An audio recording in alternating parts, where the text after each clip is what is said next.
Right, this time we're in the Red Walker camp and with one of the legends, Wayne Hemi. Wayne's good to see you back. It's new season. Yep, new season, new start, so it's good to be back, so good weather, can't complain. And really a lot of changes in this team. Even though these cars were about a few months back, you guys haven't really done too many meetings in them. No, I think Jordan's done 4 meetings, I've done 5 meetings last year, and so they're relatively new, and we're still learning the car, so we've got this season to try and iron all the bugs out. I know you were pretty happy with your one though. Yeah, I am happy with it. It's going fast, and but it does different things, and we're also learning as we go. We're probably lucky we've got the Leach Motorsport over there. We can lean on a little bit to give us a few tips here and there, because certainly Jamie Hamilton's probably one of the fastest cars in the country. Yeah, I definitely would agree with that too. So let's run through some specs on your race car. What sort of horsepower are you pulling out of this? Oh, about 400. You're not going to tell me, are you? A little bit higher. No, she's about 400 horse. We don't actually race horsepower, and I'm not joking, but I don't know where these New Zealand boys get their figures, mate. But I think they're full of shit. It all comes down to this and this, doesn't it? The suspension and tyres. If you can't put it down on the track, it's not going to go anywhere. Well, it's a combination, to be honest.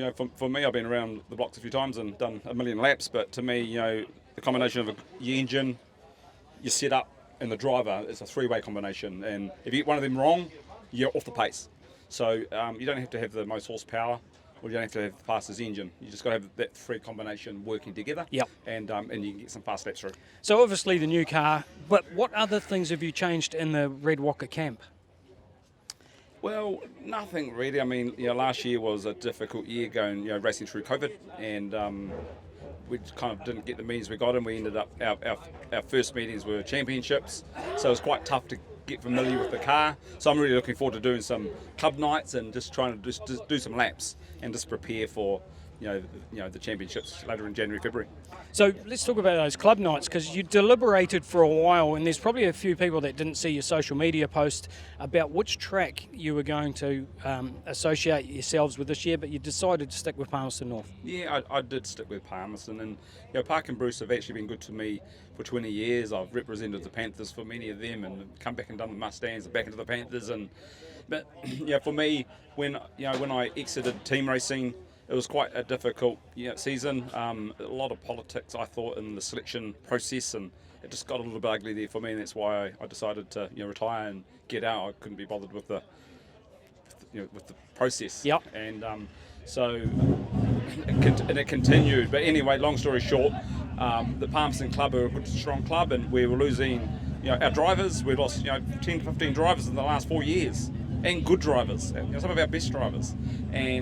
But the Park and Bruce have listened, and they've got a new process, and they're wanting to try and look after the drivers and allow people like myself to come into maybe a selection or a management role of the teams. So that's part of that new process that they've introduced. Yep. Yeah. So end of the day, I think long story short, I think the drivers will have a bit more power on how who they want as their selectors and who they want as their managers.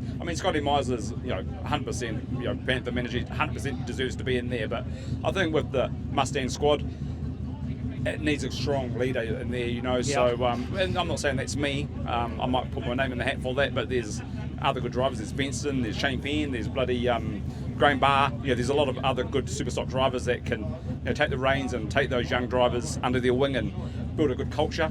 And to me, that team should be feeding our Panthers. Yeah, sure. Should be feeding them, and that's kind of so that's exciting for me sitting here. I'm on my last seasons, to going out, and I want to leave the club in a strong position as well. They've been good to me, and I want to be good to them. I was going to put a G on the car. I get on really good with the Rees. Jamie Hamilton's part of the family, but I stuck with the P and stayed loyal, and I'll dedicate myself and my time into that process. Well, I'm sure you've kept a lot of people happy about that by keeping yourself loyal to the P. Let's talk about some of the new sponsors that you got on board this year. Yeah. Well, hey, we kind of really, to be honest, we sponsor ourselves. When I was a young fella, we always wanted all these sponsors, and I went and got ZMFM and had all the radio stations, and and they kind of blow you up, and you got to tell them how good you are to get a sponsor, and then you start racing for them, and then when you fail or have an engine problem, or you roll over, or it just all turns to custard. it's quite embarrassing when you tell the sponsor you're that good and then this happens, and it's not that enjoyable. So I've never been one for promoting myself and getting sponsors, so we really sponsor ourselves, but we do get a lot of support from some really good associates with us, so I mean obviously AWS does all our graphic designs, the Pits is obviously a part of our things. They've always looked after us in the radio interviews and TV interviews. Mac Built Engineering, like he's a legend, to be honest. Like he's part of our crew now, and Alistair is, to be honest, he's very, very intelligent. He helps me drive, helps Murray in that with the setup. So, we've just got people that really support us, that we like to, run their logos, run their flags. Yeah, sure. Sometimes it's a 3-car team. Where's Jamie Hemi? Well, Jamie is over in the Gold Coast. Ah, nice. Next week's the Gold Coast 500 now, so so he booked his tickets 6 months ago, and he didn't want to drop that off. So with the start date of Palmerston coming out, it clashed with him, and he selected to go there for a couple of weeks. So we won't see him until early November. So I think I'm right in saying he's got Jordan's old car. No, he's got Jamie Hamilton's. Oh, he's got Jamie's old car. Well, yeah. there you go. So his car's very similar to mine, and why we've done that is because we can co-share our parts and our knowledge and get Jamie up to speed as well. But he needs to do some laps in that as well, same as me. He needs laps under his belt. I spoke to him. He wants to put his name forward for the team, so he's quite excited to do that. Not saying he's going to get in there, but he's got his eye on that. So again, going back to that process, it gives those drivers some courage to put their name forward and make sure that they're in a good squad and going to get looked after. Well, it's fair to say that he served his apprenticeship and he showed some great promise. Now that he's got the equipment, show what he can really do. Yeah, absolutely. I mean, he's surrounded by Jordan and myself, and we try and show him and give him everything we can. And he's got to learn to get out there and also drive defensively as well. Like there's you can run fast and forward and always be on the attack, but when you come into team racing, you've got to know how to defend as well. So, a lot of stock car drivers need to learn that skill, and it's a very difficult skill to learn. So when you've got guys like, Produsky over here and Scotty Myers and Jack Myers and all those guys, they're masters at that skill. And, to be a good team racer today, you've got to have both skills. Yep, for sure. Now, let's talk about New Zealand Championships. Back on the calendar again with the SNZ, New Zealand titles coming up in Rotorua. I think Huntly. Yep. And it's a long time since drinks. You don't need reminding about that. What would it mean to you, though, to snatch that championship back? It'd be awesome to win that, to win that back, give it another skid. But I mean, I like the Huntly track. I think we're very fast around there. I think the last time I run there, we run the GP, I think, and we were certainly setting the pace up there with Asheries and. But we got taken out third heat. That's what it is. Didn't have enough friends on the track. But it is what it is. It's Superstock racing, and you just got to take it as it is. But it doesn't really motivate me. It doesn't make me go, hey, I want to build a new car and I want to do this because I want to win a title. I'm lucky enough to say that I've won all the titles that I need to win, so I can retire gracefully when I'm ready. But certainly I like to. Take the challenge and certainly keep these young guys honest too. They've got me to contend with to try and beat as well. So I'm up there. Effectively, being an underdog can play to your advantage though at those big meetings. You can sneak in under the radar, and you never know. Who knows? We could be talking to you again in a few months' time. I'm not going to talk it up for you because there's commentator curses. I'm sure you've heard of those. Look, one of the things I love about the Red Walker team, mate, is you're such a close-knit team. You're all there, you got each other's backs, and it's just really good to see this sort of a team gelling like you guys do year after year.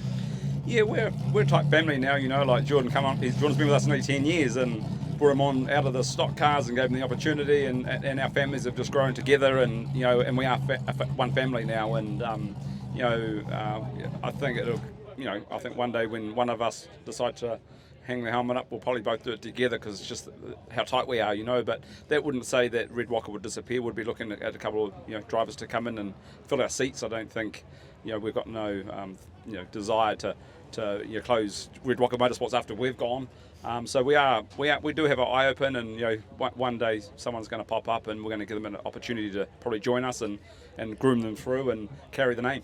Tell you what, I'd love to see a Red Walker mini stock team, mate, where you can just spot some talent, guide those kids through, because that's where they all seem to be coming from. They're all spreading out now into various classes as well. Oh, absolutely, and the amazing little drivers too. They're coming through there. We didn't have that luxury. We were jumped straight into we used to have stock cars at A and B, AB grade, and we were just in there with the big boys and had to learn that way. But the young guys coming through the mini stocks and the mini sprints and all those drivers, they're very talented and very lucky, to have that opportunity.